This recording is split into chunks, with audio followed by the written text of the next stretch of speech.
Hello friend, જય શ્રી કૃષ્ણ. હું હેનલ પટેલ કાના કિચનમાં તમારું સ્વાગત કરું છું. તો આજે આપણે પાત્રા બાઇટ્સ બનાવી લઈશું.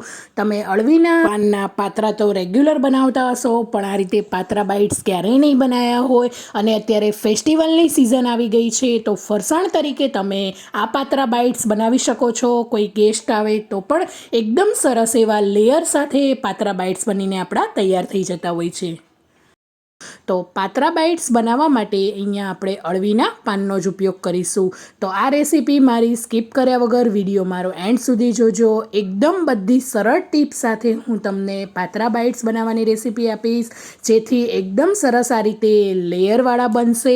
તો ચાલો રેસીપીની શરૂઆત કરી લઈએ. તો આ રીતે મેં અહીંયા 250 ગ્રામ અળવીના પાન લીધેલા છે અને ધોઈને સાફ કરી લેવાના છે. અને પાનની વચ્ચેનો જે નસનો ભાગ હોય છે, જે જાડી નસ હોય છે, એને આપણે આ રીતે કટ કરી લેવાની છે. અને સાઈડની નસમાં વધારે પડતી જાડી નથી હોતી, એટલે એ આપણે નથી કાઢવાની. તો આ રીતે બધા જ પાનની વચ્ચેની નસને આપણે કાઢી લેવાની છે. અને આ રીતે બધા જ પાન મેં અહીંયા તૈયાર કરી દીધેલા છે. હવે એનું બેટર બનાવવા માટે અહીંયા મેં 2 કપ જેટલો ચણાનો લોટ લીધેલો છે. એ પછી 1 ચમચી જેટલું મીઠું, 1 ચમચી જેટલો અજમો એડ કરવાનો છે, અને 7 થી 8 લસણની પેસ્ટ, 3 તીખા મરચાંની પેસ્ટ, 1 ચમચી જેટલો ગરમ મસાલો, 1 ચમચી જેટલી હળદર, 1 ચમચી ધાણા જીરું પાવડર અને 1 ચમચી જેટલું લાલ મરચું એડ કરવાનું છે. અહીંયા અડધો કપ મેં અહીંયા આંબલીનો પલ્પ લીધેલો છે. ગરમ પાણીમાં આંબલીને પલાળી દેવાની છે અને એનો પલ્પ કાઢીને લેવાનો છે. અને 1 મોટી ચમચી જેટલો મેં ગોળ લીધેલો છે. બધી જ વસ્તુને સારી રીતે મિક્સ કરી લેવાની છે. આંબલી છે એટલે ગોળનું પ્રમાણ તમે એડ કરશો તો ખૂબ જ સરસ ટેસ્ટ આવશે. જો તમે ખાંડ એડ કરશો તો પણ ચાલશે, પણ જે ગોળનો ટેસ્ટ છે એ એકદમ સરસ આવતો હોય છે. તો આ રીતે પાણી થોડું થોડું એડ કરીને લમ્સ ફ્રી બેટર તૈયાર કરી લેવાનું છે. અહીંયા મારે અડધો કપ પાણીનો ઉપયોગ થયો છે. હવે આપણે પાત્રા બાઇટ્સ બનાવવા માટે આ રીતે સ્ટીમરની પ્લેટને તેલથી ગ્રીસ કરી લેવાની છે, કે પછી આ રીતે બટર પેપર એડ કરી દેવાનું છે. એ પછી આ રીતે કોઈ પણ એંગલમાં પાનને સેટ કરી લેવાનું છે અને એની ઉપર બેટરને સ્પ્રેડ કરી દેવાનું છે. જેટલું પ્લેટમાં પાન રહે એટલાને જ બેટરને આપણે સ્પ્રેડ કરવાનું છે. એ પછી આ રીતે જે પાનની કિનારી છે એને આપણે અંદરની બાજુ ફોલ્ડ કરી લેવાની છે અને ફરીથી ઉપર બેટર આપણે સ્પ્રેડ કરી લઈશું. તો આ પ્રોસેસ આપણે ટોટલ 9 થી 10 વાર કરવાની છે. મેં અહીંયા 250 પાન લીધા છે. 9 પાનનો હું અહીંયા લેયર બનાવી રહી છું.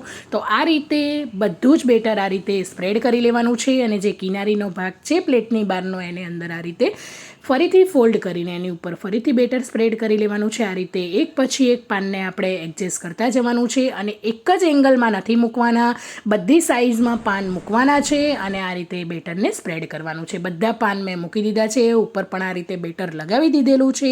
બધા જ પાન અહીંયા તૈયાર છે. વધારે પડતા પાનનો ઉપયોગ નથી કરવાનો, 8 થી 9 પાનનો જ ઉપયોગ કરવાનો છે, નહીંતર લેયર આપણા ખુલી જશે.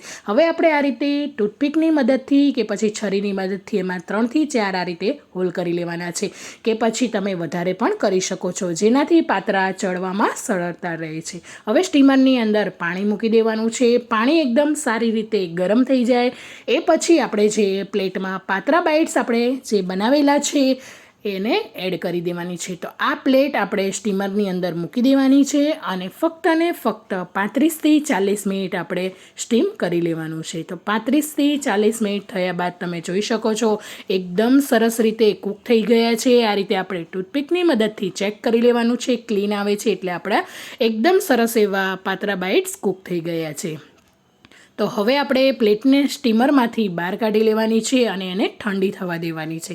જો તમે ઠંડી થવા દેશો તો જ તમારા એકદમ સરસ એવા પાત્રા બાઇટ્સ જે છે કટ થશે, અને ગરમ ગરમ કટ કરશો તો લેયર છે એ બધા ખુલ્લા પડી જશે. તો આ રીતે નીચેથી બટર પેપરને આપણે કાઢી લેવાનું છે અને રૂમ ટેમ્પરેચર ઉપર આવી જાય એટલે કે 20 થી 25 મિનિટ જેટલું ઠંડુ થવા દીધું છે, અને એ પછી આપણે કટ કરી લેવાના છે. ચારે બાજુથી સાઈડની કિનારી મેં કટ કરી લીધેલી છે. એ પછી વચ્ચે આ રીતે નાના નાના પીસીસ તૈયાર કરી લેવાના છે.